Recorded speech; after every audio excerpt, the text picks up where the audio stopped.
For centuries, humans have always searched for the perfect spot to settle, to build their empires and cities.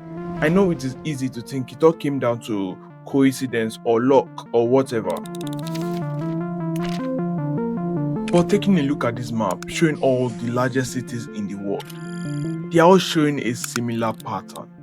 Over 40% of the world's total population reside within a coastline. But what if I tell you there is something much more deeper at play here? That this is just a portion of a piece of a much bigger puzzle. Why would anyone try to build a city in the middle of the desert? And these great powers always focused on this narrow stretch of land. I believe that cities are people. If the temperature here is this brutal, why do these people still keep trying to continue living here? That is a question I've had for a very long time. Over the last few months, I've been trying to find the pieces of this puzzle. Half the world's population at the moment live in cities. The puzzle that determined where a civilization could thrive or die. Becoming ghost towns. I looked through maps, old maps and present maps, but what I found was a story. And our Earth tells that story. Each green dot you see right here represents a place where humans have gathered, built and called home.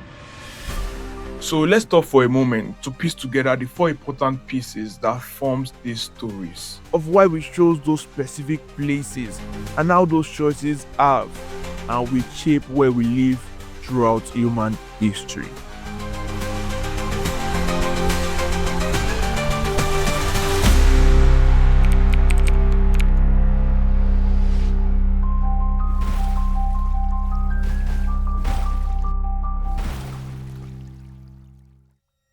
Take a look at Egypt. It has been called the gift of the Nile for a good reason. But why here? Why did the ancient Egyptians choose this exact spot? That's where the anchor effect comes into play. You see, an anchor is basically any element that is so essential for humans to survive and thrive that it ends up pulling more people to itself. In urban planning, we call this the pull factor. But the ancient Egyptians, they found this ultimate anchor. Therefore, they didn't randomly choose the Nile bank. It was intentional. Even in recent maps of Egypt, over 80% of their cities are still located along the Nile River. But how and why did this river matter so much to the ancient Egyptians?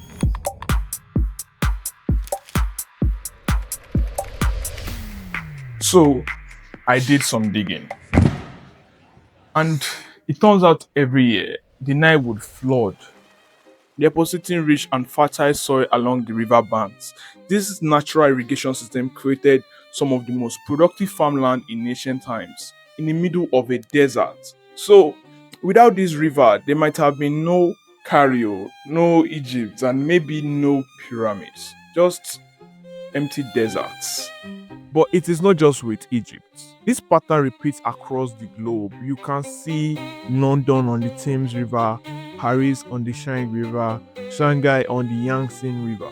You see, over 90% of the world major cities sit on a waterway, or a few dozen miles from a river or the ocean. That tells you the importance of water. We need water for drinking, we need water for all the things we do in the household. We also need water for agriculture. But aside from that, what made it so necessary? You see, water doesn't just give us something to drink or grow food. It also gives us an highway. Before trains, cars, and technology, the ocean and rivers were our superhighway. Therefore, cities located around these waterways, because it costs more to bring goods to a city that is 1,000 miles inland than the one just right by the ocean. Let me give you an example that really drove this home for me. You see, when the first European settlers arrived in what is known as New York, they saw something valuable that even the Native Americans already knew: a perfect natural harbor where the Hudson River met the Atlantic Ocean. The growth of New York City is primarily a story of perfect access to water. a place where goods can flow in and out easily. Ships could dock, trade could happen, money could be made. You see, water might just be one piece of this puzzle, but water is definitely the foundation of all life. Without water, there is no us, no crops, and no civilization. Let's talk about water, this incredible life-sustaining resource that is absolutely vital to every human being. Water is the foundation of life and connects us to the very essence of nature. So there you have it. New York City is a place that had a perfect connection to the water. From ancient times to now, water remains this invisible thing shaping where we live and where we build our cities. But water is not the only anchor here. Water is just one piece of a huge puzzle. And that's because sometimes the most obvious locations aren't actually the best. Sometimes we have to look even deeper at how places connect.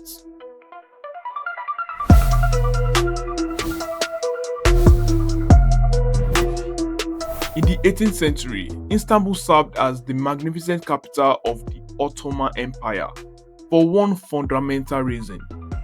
The Ottoman dynasty would usher in a period of remarkable territorial expansion that allowed for one of the most diverse and prosperous empires in the world to flourish. It controlled a passage, the only passage between the Black Sea and the Mediterranean Sea, the Bosphorus. This strategic position made it the gateway of the only major trade route connecting these vast regions, but also a critical place where merchants could refuel ships, supply goods, and conduct businesses. Therefore, this narrow kilometer of waterway proved extraordinarily strategic and valuable. But how did this single crossroad benefit Istanbul economically?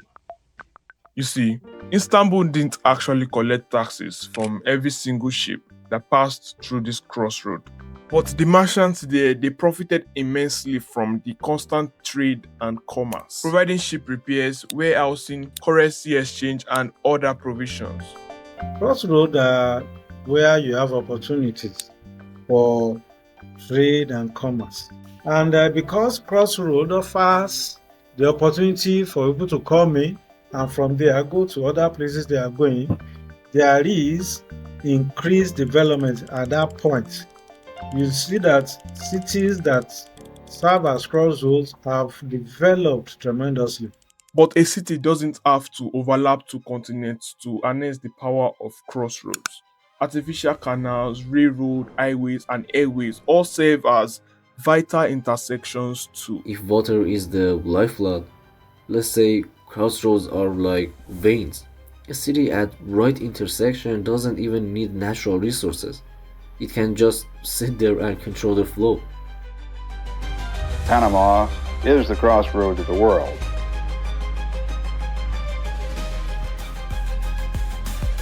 And that's why cities will always want to locate around such intersections, because it proved a timeless principle. When you control where paths cross, where business and trade happens, you control not just wealth, but power itself. But here's something I've always wondered. Why do cities exist in places that are so harsh, in extreme climates that are just plain hostile?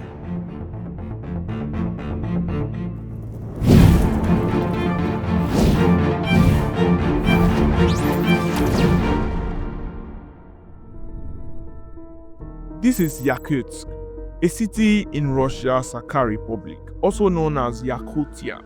It is located in one of the most hostile climates on Earth, where temperature plummets to minus 60 degrees Celsius.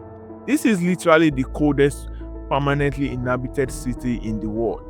But it is so deadly that my greatest fear was getting frostbite, which is a major possibility if the cold gets into your skin. Leaving your fingers exposed could lead to permanent loss, and many people have lost their limbs from making this grave mistake in the past. Here, passing out in the wrong place doesn't mean you wake up with a headache. It means you don't wake up at all.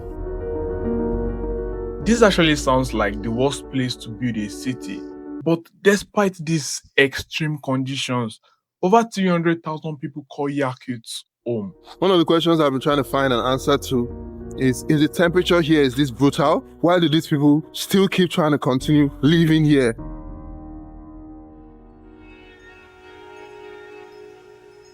Centuries ago, indigenous Yakut people thrived here in small settlements, mastering reindeer herding and cold weather survival.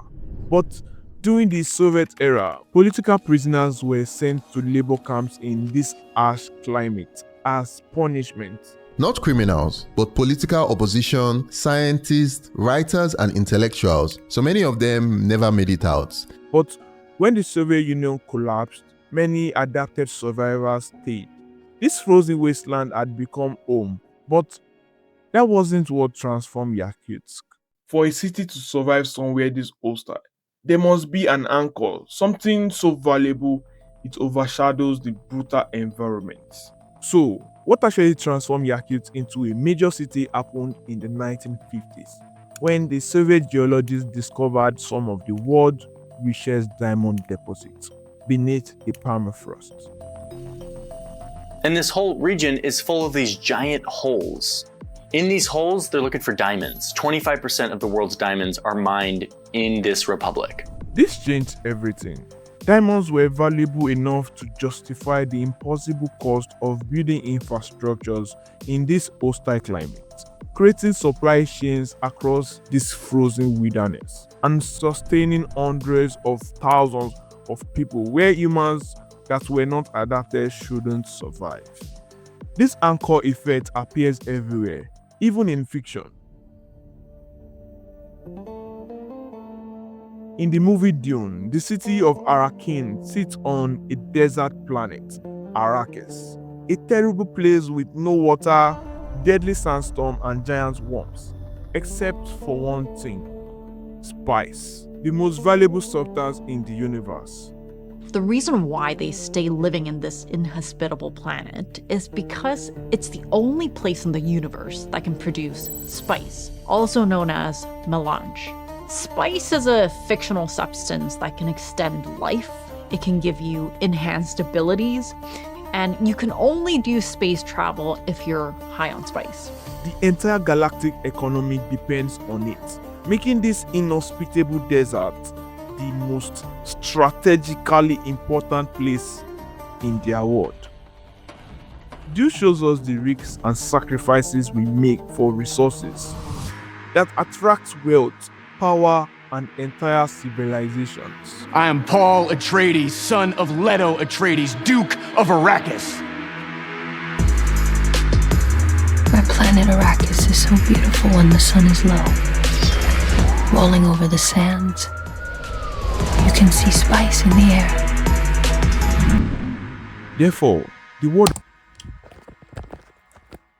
Hey you, can I just say, these videos takes a lot of time and effort to make, so if you're enjoying them, you're enjoying this video, please give me a like and a hype. It really means a lot than you think. But if you want to stick around for more of this, then hit the subscribe button. That's all. Let's get back straight to the video, innit? Yeah. Therefore, the world of Dune and Yakut teaches us something important. Humans will endure and adapt to almost anything if the reward is valuable enough, because we have remarkable ability to adapt and build thriving communities in the most unlikely places. Today, Yakut isn't just a mining town. It is a city that is filled with thousands of people, of most who do nothing related to mining, and who have called this place home for generations. The anchor that brought them here might be this resource, but what kept them is more than that. So next time you wonder why a city exists in a place like this, just remember Yakut. Sometimes the most impossible places hides the most valuable resources. And so that shows you that wherever there are resources, wherever there's money to be made, people will always be there. But what if we go back in time?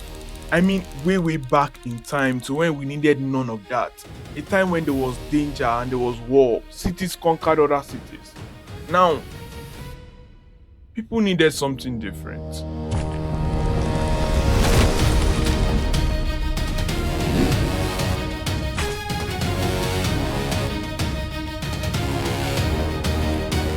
Throughout history, ancient civilizations made a choice that seemed counterintuitive because they built cities in the most challenging locations possible, like steep hills, isolated islands, and mountain peaks.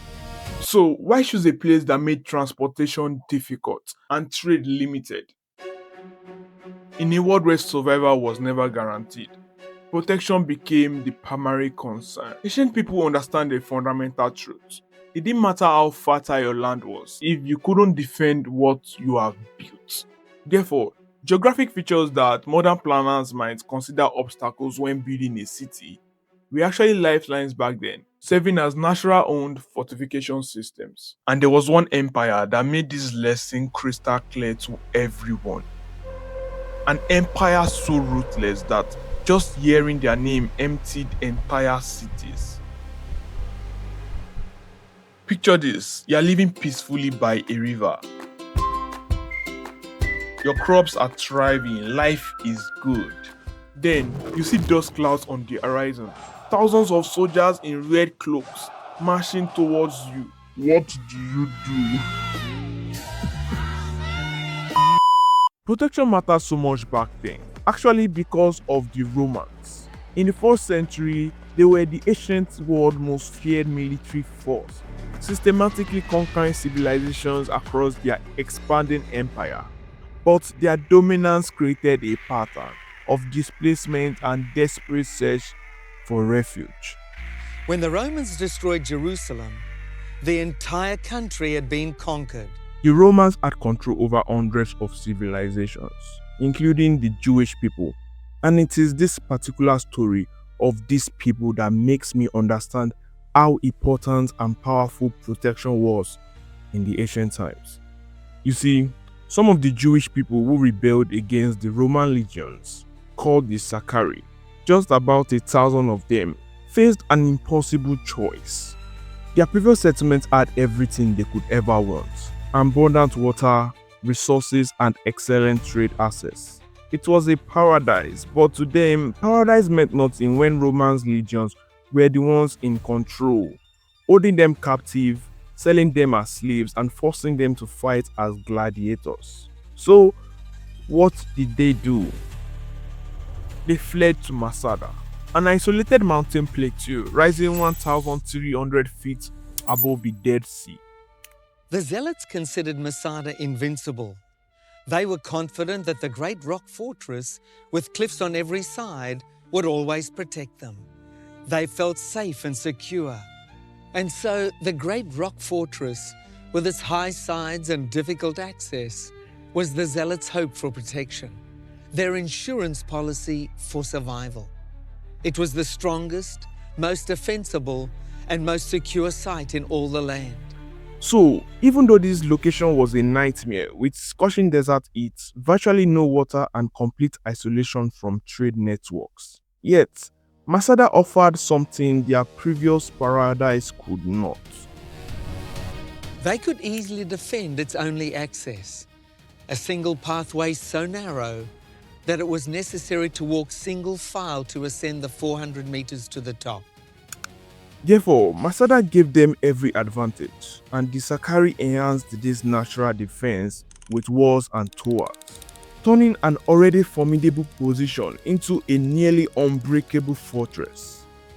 For nearly 3 years, this barren mountain and a little below 1,000 rebels held off the most powerful military force in the ancient world. The Romans were forced to spend months building giant rams just to reach the plateau. And this just proves how effective geography could neutralize military superiority. And so, trusting Masada to protect them, they defiantly challenged the most powerful army on earth. This reveals a crucial insight. Simply building walls in random locations provided limited protection. True security came from working with natural geography, using mountains, rivers, and even building underground, because the most successful cities back then were those that recognized geographic advantage and built upon them intelligently.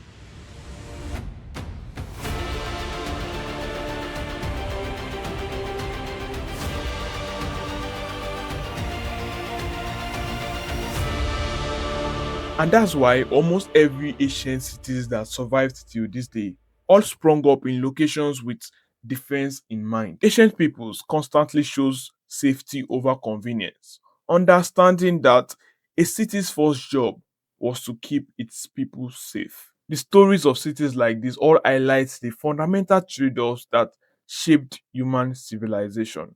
But what if we fast forward to today? Does protection matter as much as it did in the ancient times? When modern cities factor in defense, it is in the sense of providing the essential technology. Modern warfare doesn't really care about hills or walls. Instead, cities defend themselves through resilience, a strong infrastructure, stable economies, and being globally important. Ensuring that they're able to monitor any external aggression and they're able to protect themselves from maybe a missile bomb or whatever. Not that they'll be looking for a physical terrain to protect them. That one was in the past. You see, every city tells a story, most from water, others from crossroads, resource, or defense. And our future cities would most likely be transformed by new things like technology, AI, and the internet. But ultimately, a better title for this video should be Why Humans Are Where They Are, because cities are about people. They are the greatest expression of our social nature, our desire to live together, exchange ideas, and create something larger than ourselves. Cities are like time capsules. They reflect human priorities. I think each city is a frozen snapshot of what people cared about most at that time, and they always keep evolving. This explanation of cities helps me understand the more elusive mystique about our world and the histories and stories of the billions of people that live here, where they chose to live, the decisions they made, and how they built their life here, within different continents, throughout different eras and different cultures. But yet, they were all engaged in this same experiment, asking this same question: where should we build? Where should we live? The answers change with time and technology, but the question remains. You see, there will never be a completed puzzle because there will always be more pieces to this puzzle.